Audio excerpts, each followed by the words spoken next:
নমস্কার। গল্প পাঠের আসরে আজকের ছোট গল্প বাণী মা। প্রখ্যাত সাহিত্যিক ঔপন্যাসিক শ্রী তারাশঙ্কর বন্দ্যোপাধ্যায়ের বাণী মা। গল্পটি সচিত্র ভারত পত্রিকায় শারদীয়া 1344 প্রকাশিত হয়েছিল। শুনে দেখুন আজকের গল্প বাণী মা। আমার মেয়ে বাণী 5 পার হইয়া সবে সে 6 পা দিয়েছে। হঠাৎ তাহার জীবনে একটা পরিবর্তন দেখা দিল। সে পাকা গিন্নি হইয়া উঠিল। সংসারের সকলেই সেজন্য আমাকে দায়ী করিলেন। বলিলেন, বাপের আদরেই মেয়েটির মাথা খাওয়া গেল। বিবরণটা এই: বাণীর আগে আমার আরেকটি মেয়ে হইয়াছিল, কালো মেয়ে, একটি চোখ টেরা। তার নাম দিয়েছিলাম বুলবুল। বুলবুল শেষে সংক্ষিপ্ত হইয়া বুলুতে পরিণত হইয়াছিল। সেই বুলু অকস্মাৎ একদিন চলিয়া গেল। প্রথমটা সে আঘাতে পাগলের মতো হইয়া গিয়েছিলাম। এখনো মধ্যে মধ্যে মনে হয় অপূর্ব সে আঘাত। মানুষে যে কতখানি ভালোবাসিতে পারে, শোকের নির্মম আঘাত না হইলে সে তাহা উপলব্ধি করিতে পারে না। নারিকেলের ছোপড়া ও খোলার মতো হৃদয়ের আবরণটা না ভাঙিলে অন্তঃস্থলের শস্য এবং পানীয়ের অমৃত রসের সন্ধান পাওয়া যায় না। কিন্তু শোক চিরদিন থাকে না। চিরদিন কেন, শোক বোধ করি সুখের চেয়েও স্বল্পক্ষণ স্থায়ী। শোক আস্বাদে অতি তীব্র কিন্তু অপূর্ব। তাহার প্রভাব অতি পবিত্র। শোকে মানুষকে উদার করে, পঙ্কিল হীনতার ঊর্ধ্বলোকে লইয়া যায়।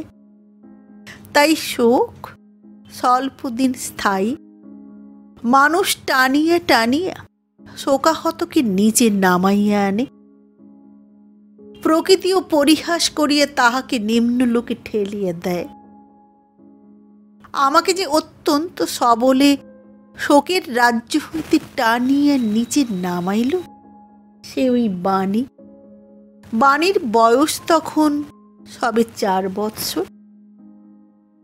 বুলুর অদর্শনে সে কাঁদিল, কিন্তু আমার কান্না তাহার সহ্য হইল না। সে আমার কোলে আসিয়া চাপিয়া বসিল। কিছুক্ষণ আমার মুখের দিকে চাহিয়া থাকিয়া সংকোচ ভরে ডাকিল, বাবা। ডাকটি বড় মিষ্টি লাগিল। দীর্ঘ নিঃশ্বাস ফেলিয়াও ম্লান হাসি হাসি উত্তর দিলাম, মা। আমার নাম কি বাবা? বুলবুলের নাম দিয়েছিলাম বুলবুল, দুলদুল, ফুল ফুল, টুল টুল ইত্যাদি। ছড়াটা অনেক বড় ছিল, কিন্তু বুলবুলের স্মৃতির সহিত সে ঝাপসা হইয়া আসিয়াছে। বাণী অভিমান করিয়াছিল, সুতরাং তাহারও নাম রচনা করিতে হইয়াছিল। বাণী সেই নামের ছড়া শুনিতে চাহিল। আমি বলিলাম, বাণীমা, রানীমা, মণিমা, ধনীমা, চাঁদিমা, রাঙিমা, লালিমা, নীলিমা, মহিমা, গরিমা, সুরমা, সুষমা, মাসিমা, পিসিমা, মালো, মা, মালো, মা, মা, মা। সঙ্গে সঙ্গে তাহাকে বুকে জড়াইয়া ধরিলাম, মাগো, মা, মালো, মা, মা। সে আমার চোখ মুছাইয়া দিয়ে বলিল, কাঁদিস না, কাঁদিস না। যে মেরেছে তোকে আমি মাপব তাকে। সেই দিন হইতে সে আমার মা হইয়া উঠিয়াছে। সতীন শব্দের অর্থ সে নিশ্চয়ই জানে না, কিন্তু আমার মাকে বলে সতীন। কথাটা আমি শিখাইয়াছিলাম, অর্থ না জানো। কিন্তু মা আমার মধ্যে মধ্যে তাহার সহিত তাহার সন্তানের দাবি লইয়া ঝগড়া করেন। সেজন্য সে সতীনের মতোই মায়ের ঈর্ষা করে। যদি জিজ্ঞাসা করি, বাণীমা বাড়ির মধ্যে দুষ্টু কে, সে এদিক ওদিক দেখিয়া চুপি চুপি বলে, ঠাকুমা। যাক, এত সব খুঁটিনাটি কথা। সে ঈর্ষা তাহার দিন দিন বাড়িতেছে। সে ঈর্ষা বাড়িয়া এখন এত দূরে উঠিয়েছে যে সে এখন সংসারের কর্ত্রীর পদ দাবি করিতেছে।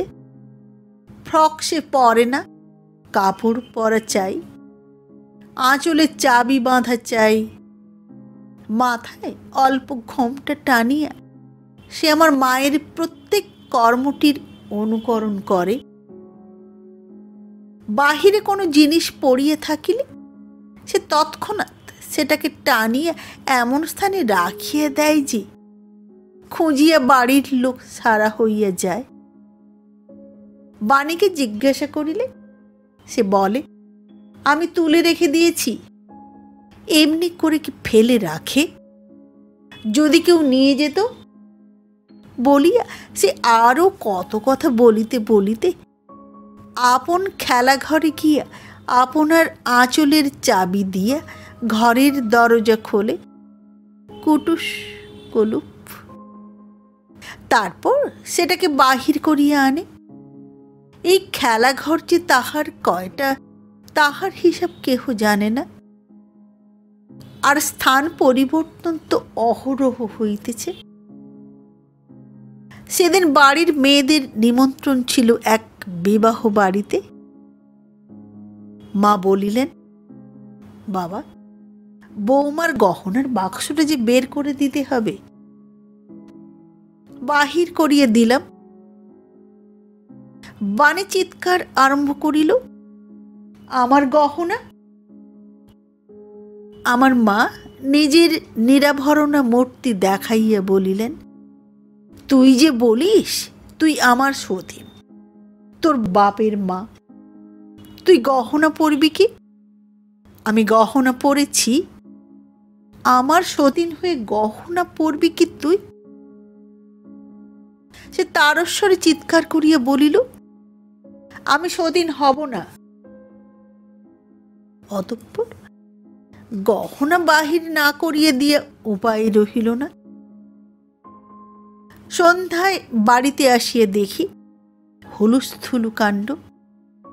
বাণী কাতরভাবে ফোঁপাইয়া ফোঁপাইয়া কাঁদিতেছে, আর বাড়ির সকলেই বলিতেছে, ওর বাপই আদর দিয়ে ওর মাথাটা খেলে। ব্যাপার শুনিলাম। বাণীর মা বিবাহ বাড়ি হইতে আসিয়া আপনার ও বাণীর গহনাগুলি খুলিয়া বাক্সতে বন্ধ করিয়া ঘরের মধ্যে রাখিয়াছিলেন। সেই গহনার বাক্স অকস্মাৎ একসময় অন্তর্হিত হয়। বাড়ির সমস্ত লোক যখন মাথায় হাত দিয়ে বসিয়া পড়িয়াছে, তখনই বাণী কোথা হইতে আসিয়া নিজের মাকে বলে, তোমার কাণ্ড বটে মা, এমনি করে গহনার বাক্স নাকি। আর যায় কোথা? গহনা শোক বিফলা বাণীর মা আসিয়া তাহার পিঠে দুমদাম শব্দে কিলচড় বসাইয়া দিয়েছে। গহনার বাক্স অবশ্য পাওয়া গিয়েছে। বাড়িতে সমালোচনার আর অন্ত ছিল না। তখনও পর্যন্ত মেয়েটিকে কেহ স্নেহ সম্ভাষণ করে নাই। সে ফোঁপাইয়া ফোঁপাইয়া কাঁদিতেছিল। আমাকে দেখিয়া হাঁ হাঁ করিয়া কাঁদিয়া উঠিল। আমার এই দৃশ্যটা অত্যন্ত নির্মম বলিয়াই মনে হইল। আমি রাগ করিয়াই তাহাকে কোলে তুলিয়া লইলাম। মা বলিলেন, আর আদর দিও না বাবা, একটু শাসন করা দরকার। ঘোমটার মধ্য হইতে বাণীর মা বলিলেন, ওই তো আদর দিয়ে মাথাটি খেলে। আমি কোনো কথা না বলিয়া বাণীকে বুকে করিয়ে বাহিরে চলিয়া গেলাম। কিছুক্ষণ পর আবার বাড়িতে ফিরিতেই মা বলিলেন, গহনার বাক্সটা যে সিন্ধুকে তুলে রাখতে হবে বাবা। আমার মনের ক্ষোভ তখনও মেটে নাই। আমি বলিলাম, আমি পারবো না। মাও এবার রাগিয়া উঠিলেন, না পারো নাই পারবে বাবা, যায় তোমারই যাবে। ঘরের ভিতর হইতে বাণীর মা বলিলেন, মেয়ে আর কারো হয় না, ছেলে পুলে আর কারো মরে না। সে তো আমারও সন্তান ছিল না, একা ওরই ছিল। মেয়ে আর কারো হয় না, ছেলে পুলে আর কারো মরে না। উগ্র ক্রোধ প্রাণপণে দমন করিয়া বসিয়ে রহিলাম, কোনো উত্তর দিলাম না। বাণী এতক্ষণে শান্ত হইয়াছিল। সে আপন মনেই ঘুরিয়া খেলা করিতে লাগিল। বাণী শান্ত হইল, কিন্তু তাহাকে কেন্দ্র করিয়া বাড়িতে যে ঝটিকা বর্ত উঠিয়াছিল তাহা শান্ত হইল না। শিশুতে এবং বয়স্কতে এই পার্থক্য। এমনকি বাড়িতে রাত্রে খাওয়া দাওয়া পর্যন্ত হইল না। রাগ করিয়া মা শুইতে চলিয়া গেলেন। একই বিছানায় নির্বাক হইয়া আমরা স্বামী স্ত্রীতে শুইয়া রহিলাম। বাণী কিছুতেই মায়ের দিকে শুইল না। আমার পাশে আসিয়া সে আবার ফোঁপাইয়া ফোঁপাইয়া কাঁদিতে লাগিল। ঘটনার পরিণতিটা এত দূর আসিয়া যদি সমাপ্ত হইত তবে নিজেকে ভাগ্যবান মনে করিতাম। নির্মম ভাগ্য অত্যন্ত নিষ্ঠুর পরিহাস করিবার জন্যই এমনি ক্রোধান্ধ করিয়া সমগ্র সংসারটিকে শোচনীয় পরিণামের পথে চালিত করিতেছিল। আমরা বুঝিতে পারি নাই। সকালেই দেখা গেল চোরে ঘরে সিঁধ কাটিয়েছে। মাটির ঘরে কাপড়ের বাক্স প্যাটরা ছিল, সেগুলি তছ নচ করিয়া ছড়াইয়া ফেলিয়াছে। স্ত্রী বুক চাপড়াইয়া কাঁদিয়া উঠিলেন। গহনার বাক্স যে কাপড়ের বাক্সের উপরেই ছিল। গতরাত্রের অশান্তির তাড়নার ফলে তিনিও রাগ করিয়া বাক্সের উপরেই গহনার বাক্স ফেলিয়া রাখিয়ে দিয়েছিলেন। মা বলিলেন, হো গো, ও মা গো, আমার বুক যে কেমন করছে গো। আমি মাথায় হাত দিয়ে বসিয়ে পড়িলাম। পাড়া প্রতিবেশী আসিয়া আমাকেই দোষ দিল। রাগ করিয়া এত টাকার গহনা বাহিরে রাখিয়া দেওয়া আমার উচিত হয় নাই। আর গহনা গহনা করিয়া এতটা গোলমালের পর আবার এতটা চেঁচামেচি যদি না হইত তবে এমন হইত না। ঘরের লোকে চাকর বাকরি কেহ না কেহ সন্ধান দিয়েছে। আমার চোখ ফাটিয়া জল আসিল। মা বলিলেন, ওই মেয়েটি অত্যন্ত কুলক্ষণা, ওর থেকেই এই হলো। পাড়া প্রতিবেশীরা সায় দিল। একজন বলিল, ওরই দৃষ্টি দোষে সে মেয়েটা গিয়েছে। একজন বলিল, সে আর কি করবে বলো, এখন পুলিশে খবর দাও। হ্যাঁ, মনে ছিল না। তাড়াতাড়ি উঠিয়ে বাহির হইলাম। বাবা দারুণ দুর্দান্ত ক্রোধে আমার অন্তরটা সারা হইয়া উঠিল। সকল অনর্থের মূল ওই অলক্ষণা মেয়েটা আবার পিছনে ডাকিতেছে। ক্রুদ্ধ হইয়া ফিরিয়ে দাঁড়াইলাম।